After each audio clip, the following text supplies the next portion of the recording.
El saludo para ustedes desde el afecto, para, claro que sí, todos los seguidores de este espacio que busca respuestas vinculadas con la salud humana. Y desde el comienzo declaro el tema. Hoy vamos a conversar aquí sobre el síndrome coqueluchoide y está con nosotros, para suerte de todo el público, la doctora Dianelis Pérez, especialista de primer grado en pediatría. Bienvenida, doctora. Muchísimas gracias por la invitación.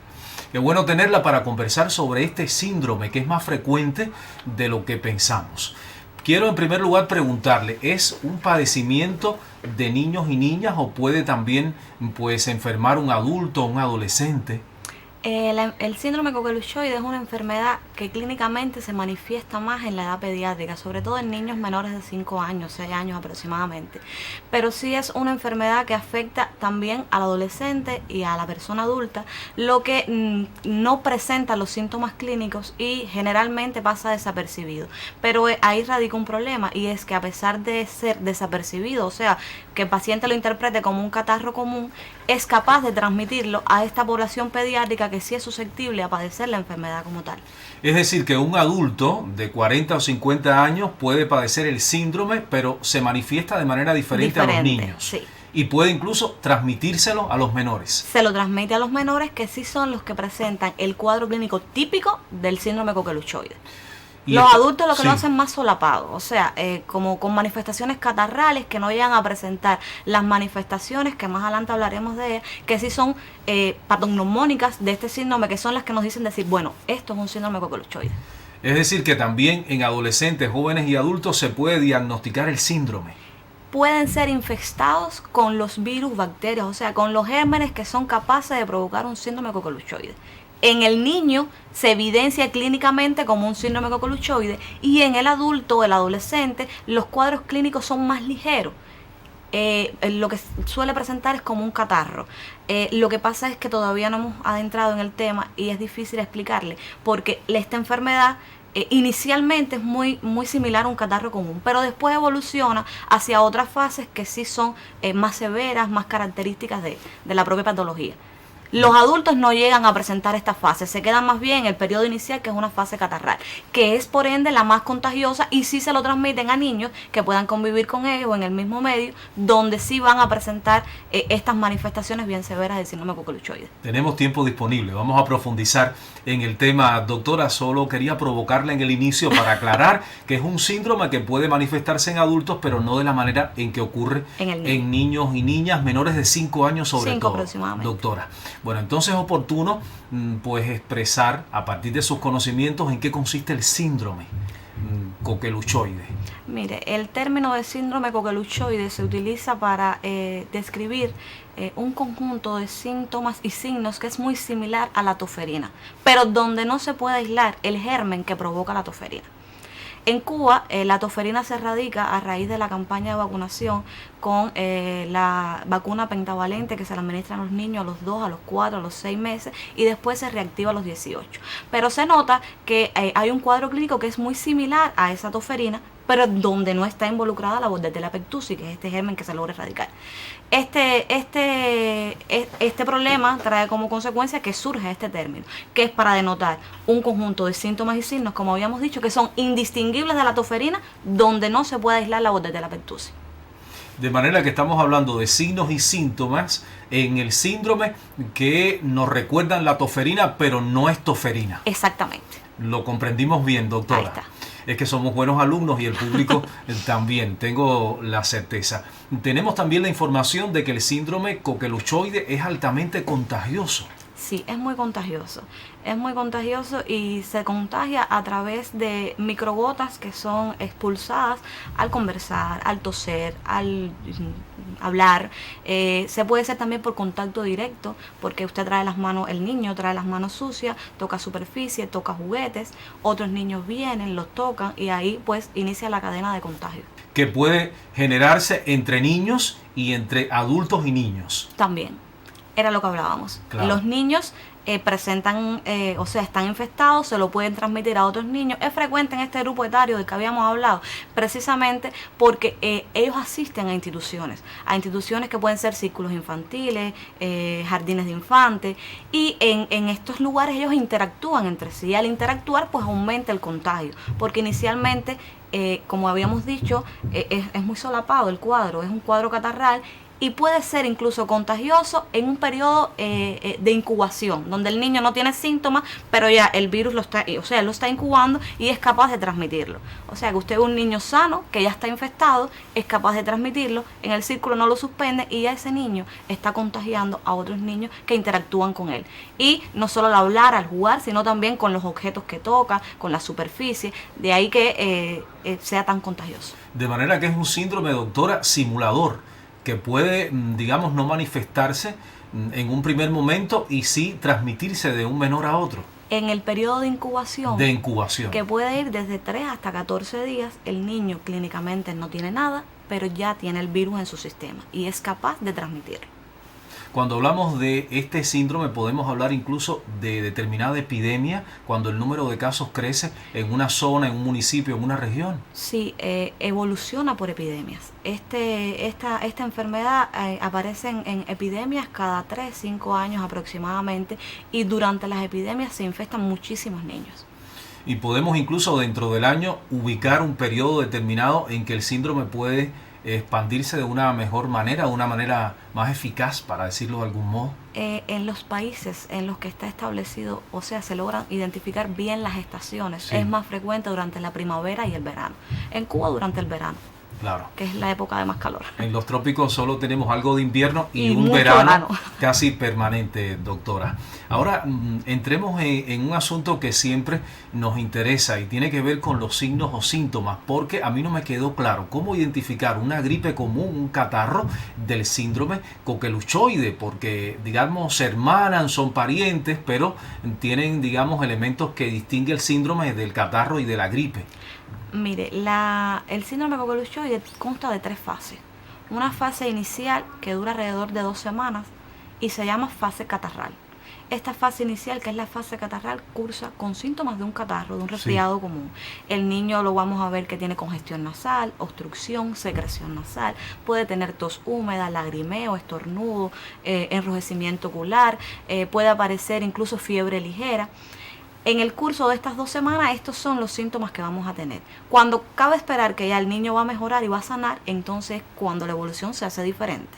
Y es cuando aparece la fase paroxística, que es precisamente porque aparecen paroxismos de tos, que no es más que crisis de tos quintosa, son más de 5 toses consecutivas, forzadas, que pueden dejar al niño agotado y que culminan con una inspiración brusca, porque durante la tos el niño no puede respirar, está en apnea, hace una inspiración brusca que hace como un sonido que lo llamamos gallo inspiratorio, y puede culminar esa crisis con un vómito que puede tener flemas o contenido alimentario. Y la tercera fase, que es la fase de convalescencia, que es la más larga de todas las fases, que puede durar alrededor de 6-8 semanas también, y donde las crisis de tos se van haciendo más aisladas, menos intensas, hasta que finalmente desaparece.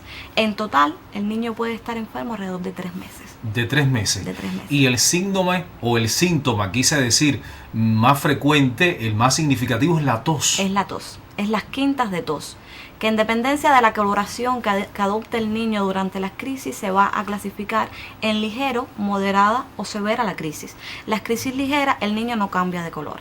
Las crisis moderadas, el niño se pone rubicundo, o sea, se pone rojo. Y las crisis severas son las que cursan con cianosis, que es la coloración morada de la piel, generalmente peribucal. Es decir, que hay un vínculo entre la intensidad de la tos que el niño está padeciendo y la coloración que muestra. Sí, claro. Y eso es lo que nos lleva a clasificar las crisis ya en ligeras, moderadas o severas, y en dependencia de la intensidad de la crisis, la conducta que se toma con ese paciente. De esos asuntos vamos a hablar en los próximos segmentos del programa, doctora. Invitamos, por supuesto, a nuestro público a que se mantenga en complicidad total con el espacio.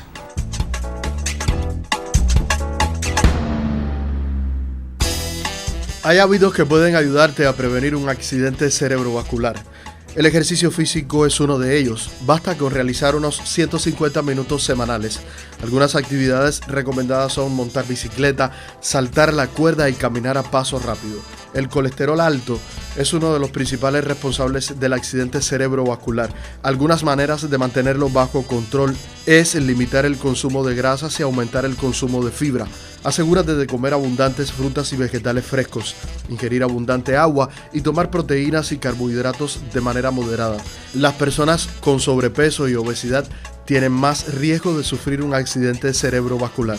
La acumulación de grasa, sobre todo en la zona de la cintura, afecta la circulación de la sangre y eleva el riesgo de coágulos y daños arteriales.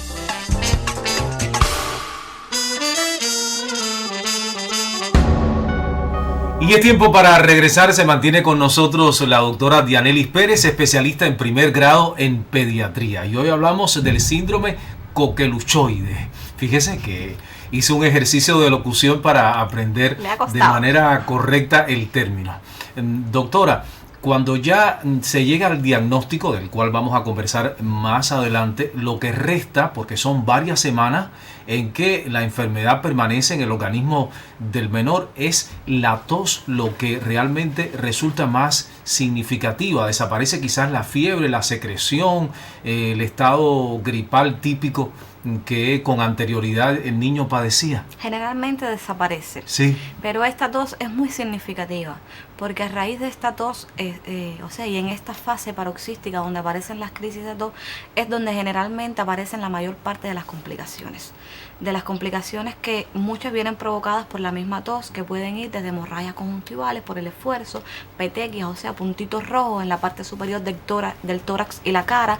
Puede haber complicaciones más severas como hemorragia cerebral y pueden haber complicaciones infecciosas, o sea, una sobreinfección del proceso que ella tenía, y es cuando aparecen las neumonías, las bronconeumonías. Puede también provocar en el pulmón atelectasias, neumotórax, una serie de complicaciones que vienen fundamentalmente dada por la tos o por la sobreinfección de otro germen al que ya teníamos provocando el cuadro. Y estas complejidades adquieren un grado superior cuando se trata de un menor, digamos, de 8 meses, 9 meses, 1 año y 3 meses, pequeño. Mientras más pequeño es el niño, más propenso a presentar complicaciones, sobre todo en el menor de 6 meses, porque el niño menor de 6 meses no ha llevado el esquema de vacunación. O sea, la primera dosis que protege contra la toferina que habíamos hablado inicialmente se pone, no ha completado el esquema. Inicia a los 2 meses y a los 6 meses es que se pone la última dosis y la reactivación para 18. El niño menor de 6 meses, a pesar de no tener un esquema de vacunación completo, o sea que todavía está incompleto, es el niño que se complica en todas las enfermedades respiratorias. Es el más vulnerable. Es el más vulnerable. Es el más vulnerable porque tiene un sistema inmunológico que está inmaduro y por ende no responde, no se defiende, igual que un niño mayor, pero además las características de su vía aérea y demás favorecen a que aparezcan las complicaciones en este grupo etario. Súmese a eso que pueda haber otros factores de riesgo, como es la prematuridad, como es no haber llevado lactancia materna, bajo peso al nacer. Todas estas cosas atentan contra la buena evolución de esta enfermedad. Y sí, es frecuente que en el menor de 6 meses sea el que más complicaciones presenta. Yo supongo, doctora, que por todas estas razones que usted ha expuesto hoy en el programa, de complejidades que pueden surgir a partir del síndrome, haya que observar a los menores de 1 año, sobre todo a los pequeñitos, a partir de la aparición de una gripe o de un catarro, para estar alerta ante la aparición del síndrome. Cualquier enfermedad respiratoria en un lactante lleva un seguimiento que debe ser establecido por su área de salud. Cuando aparecen síntomas que que hablan de un empeoramiento del cuadro o que sugieren que otro proceso esté pasando, pues este niño se deriva a otra institución donde le van a brindar los cuidados necesarios. En el caso del síndrome coqueluchoide es obligatorio el ingreso para todo niño menor de 6 meses.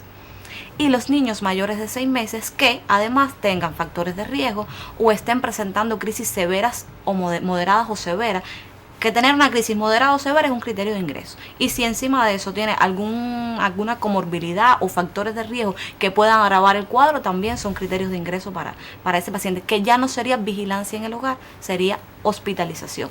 O sea, está internado en un medio hospitalario. Esa respuesta me lleva a otra pregunta. ¿Cuáles son entonces los factores de riesgo?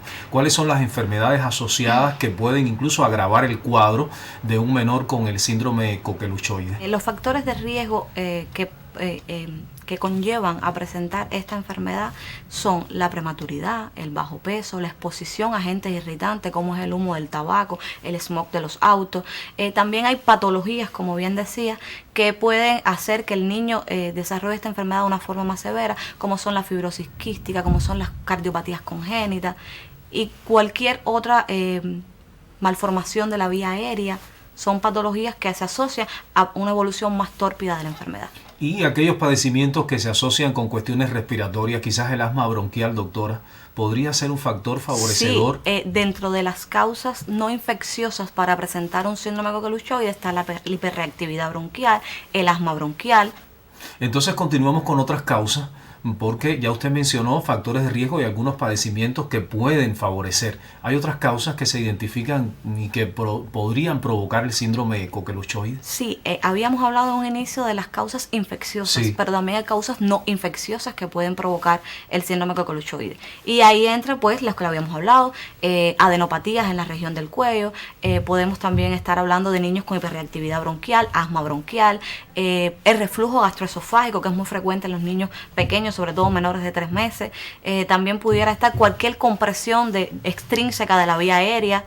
hay que identificar esas causas, doctora.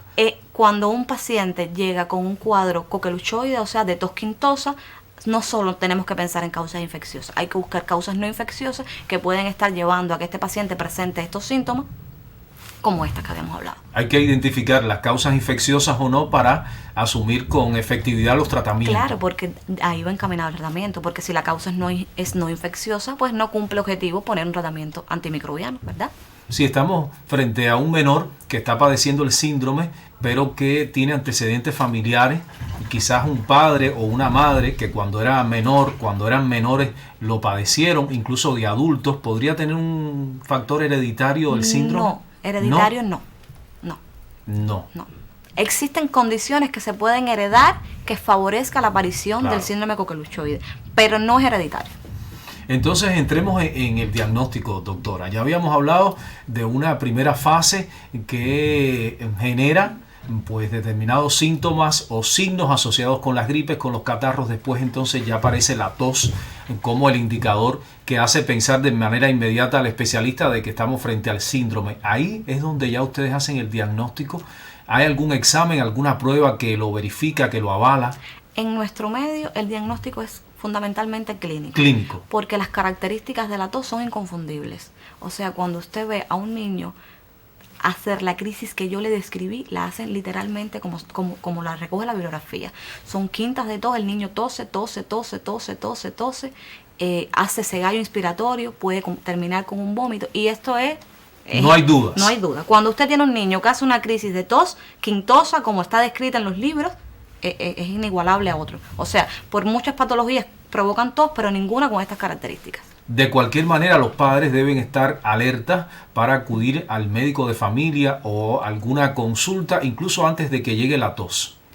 Doctora, Todo para ir niño ya con pensando en la manifestaciones prevención. respiratorias Sí. no debe quedarse en casa, debe asistir a una institución de salud donde lo orienten, lo examinen y determinen si se trata de un catarro, de un síndrome coqueluchoide, de una neumonía, de una bronquiolitis, o sea, cuál es la causa de esas manifestaciones respiratorias. En un inicio ya habíamos hablado de que es bien difícil diferenciarlo de un catarro común y puede pasar desapercibido por el especialista que lo está atendiendo. Pero ya cuando llega a la fase paroxística, creo que todo el personal de salud es capaz de identificarlo. Doctora, y ante las circunstancias que se presentan a partir de la tos, del cuadro que usted describió, ¿qué debe hacer papá, qué debe hacer la madre para atenuar esa situación antes de llegar incluso al médico de familia? ¿Hay alguna idea que usted podría transmitirle a los padres que yo he visto en situaciones de ansiedad ante la tos del menor? Bueno, mire, hay medidas que Sí. ayudan a evitar que el paciente llegue a presentar las crisis de tos. Se ha demostrado que alimentos muy fríos, alimentos muy dulces, alimentos que contengan partículas son capaces de desencadenar esas crisis de tos. Otra es que si ya el paciente presentó la crisis de tos, pues se puede hacer una especie de fisioterapia, vamos a nombrarlo así, que consiste en darle palmaditas en la espalda al bebé y con una gasita retirar las flemas que va a tener en la boca. Estamos hablando de cuando el niño es bien pequeñito y no puede expectorar. Claro. cuando presente este tipo de crisis, sí se hace necesario que acudan a una institución de salud, Claro. porque es quien los va a orientar y quien va a decidir cómo tratar de ahí en adelante el síndrome coqueluchoide, dependiendo, bueno, de lo que ya habíamos hablado, de los factores de riesgo, de los tipos de crisis que esté presentando.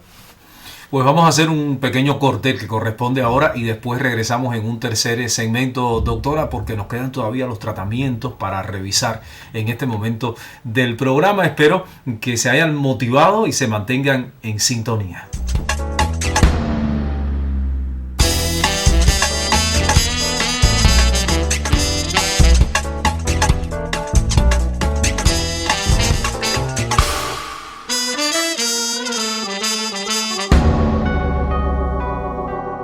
Regresamos y se mantiene con nosotros, para suerte nuestra, la doctora Dianelis. Hablemos entonces de los tratamientos, que podríamos dividirlos en preventivos y en curativos, doctora, ante el síndrome coqueluchoide.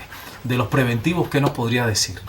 Bueno, mire, el tratamiento preventivo es el mismo que para todas las infecciones respiratorias. Vamos a poner primero la vacunación, que es nuestra herramienta fundamental. Garantizando un esquema de vacunación completo, evitamos el germen que provoca la tosferina y que es tan severa, y nos quedamos con los otros que suelen dar cuadros menos graves, ¿verdad? Entonces, el esquema de vacunación, cumplirlo al 100% es lo fundamental. ¿Ese esquema cuándo concluye, doctora? Para la tosferina es a los 18 meses. Se pone a los 2, a los 4, a los 6 con la vacuna pentavalente y se reactiva a los 18 meses de edad. Pero después de los 18 meses el niño no está libre No del está libre síndrome. de presentar el síndrome, pero sí las formas severas de la enfermedad. Claro, aclaremos eso para que los padres estén informados, doctora. Ese es el preventivo, es decir, No, garantizar hay más el preventivo. esquema, bueno, es una parte del preventivo, el esquema de vacunación. Lo otro es, pues bueno, habíamos hablado que se transmite a través de las secreciones, al conversar, al hablar, pues toda aquella persona que presente síntomas respiratorios, el uso de la mascarilla, que ya tan incorporado tenemos a nuestra cultura, también la desinfección correcta de la superficie, el retirar a los niños de las instituciones educativas cuando están enfermos, la lactancia materna, garantizar que los niños lleven lactancia materna hasta los 6 meses de edad y complementada hasta los 2 años. Por el grado de inmunidad que puede tener. La lactancia materna es una vacuna que le está administrando la madre al niño cada vez que le da el pecho. Y no solo contra las enfermedades respiratorias, es contra una gama tan amplia de enfermedades que las madres, si tuvieran noción de esto, nadie le retirara el pecho al bebé. Claro, no siempre tenemos la conciencia desde los hogares, desde las familias, del valor que puede tener la lactancia materna para la salud del menor, doctora. Creo que en eso todavía nos queda mucho todavía que lograr para garantizarla. Ahora, a lo interno del hogar, doctora, a veces abuela está enferma, tiene catarro, tiene gripe, o el hermano de 13 años, aislar al menor de esos familiares que están enfermos de gripe y de catarro. Sí, sería oportuno también ¿Sí? el cumplimiento de estas medidas que habíamos conversado y aislarlo, o sea, separarlo de las personas sanas lo mayor posible. Vamos a confirmarlo, doctora, el síndrome coqueluchoide se puede curar. El tratamiento farmacológico del síndrome coqueluchoide lo que hace no es curar la enfermedad. Lo que hace es evitar el contagio, porque una vez que comienza con la antibioticoterapia suele ser contagioso alrededor de 5 días más y no durante todo el periodo de no llevar tratamiento, y disminuye la intensidad y la frecuencia de las crisis, o sea que hace que las crisis sean más ligeras y duren menos, o sea, se acorta un poco la evolución de la enfermedad, pero no la cura totalmente. El paciente va a seguir teniendo tos, lo que no la va a contagiar tanto y va a ser menos intenso el cuadro. Pero tendrá que concluir ese cuadro, termina ese cuadro de tos. Sí, ese cuadro termina, pero lo hace paulatinamente. Y ya habíamos hablado que puede durar hasta 6, 8 semanas en ese periodo de convalescencia, que es cuando la tos se va haciendo más aislada, más esporádica, hasta que finalmente desaparece. Es decir, que al final de este periodo el niño queda curado, Sí, ¿no? sí. Queda curado. Es largo, pero cura. Y se repite en ese paciente. Puede repetirlo. ¿El síndrome? Puede repetir el síndrome coqueluchoide. ¿Es frecuente? ¿Se da con cierta regularidad? Que Sí, un niño que lo haya puede- padecido lo padezca más tarde. Lo que no lo suele padecer en la misma epidemia, pero sí en epidemias posteriores puede volver a presentar la enfermedad. Doctora, en un estadio grave del síndrome, ¿puede el niño incluso fallecer en el peor de los casos? Sí, las complicaciones son... O sea, hay complicaciones bien severas que pueden llevar al traste con la vida del paciente, sobre todo en el menor de 3 meses, que hace episodios de apnea y sí puede provocar la muerte. Y tiene que ver incluso este resultado, este infeliz resultado, con la manera tardía en que acuden a un especialista los padres para atender al menor. Y el mal manejo. Sí. Las dos cosas, porque si usted se queda con el niño en casa y tiene las crisis severas de la enfermedad, pueden aparecer complicaciones. Nunca es recomendable que un niño con un síndrome coqueluchoide esté en el hogar, a no ser que ya esté visto por un especialista y considere que ese niño reúne las condiciones en el hogar, las condiciones la familia clínicamente no presente riesgo que puedan llevar al traste con la vida del paciente y pueda terminar la enfermedad en casa. Hay otro grupo de pacientes que lamentablemente no cumplen estos criterios y requieren hospitalización. Un niño que requiere hospitalización y esté en el hogar, pues puede presentar este tipo de complicaciones que si está en un medio hospitalario pueden manejarse y no pueden, podemos salvar la vida del niño. Pero si está en el hogar, lamentablemente no es así. Ahorita usted mencionó los tratamientos farmacológicos que van atenuando el avance de la enfermedad, enlentecen los signos, los síntomas, sobre todo la tos. ¿Cuáles son estos fármacos? ¿Antibióticos? En nuestro medio sí, son los macrólidos y en este caso la citromicina. La citromicina que se usa a razón de 10 miligramos por kilo por día, alrededor de 5 o 6 días. ¿Deben ser los padres, los adultos a cargo del menor disciplinados con ese tratamiento, doctora? Muy disciplinados. Para que la cura llegue. De esa disciplina depende la evolución del niño, o sea, el acortar o no esta enfermedad y evitar el contagio de otros miembros de la familia.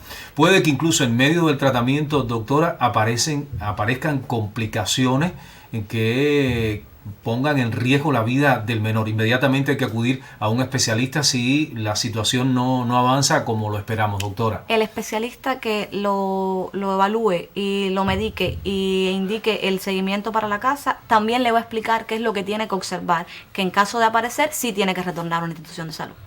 Gracias, doctora, por estar con nosotros en Consejo Sano. La esperamos en otra oportunidad. Cuando quieran.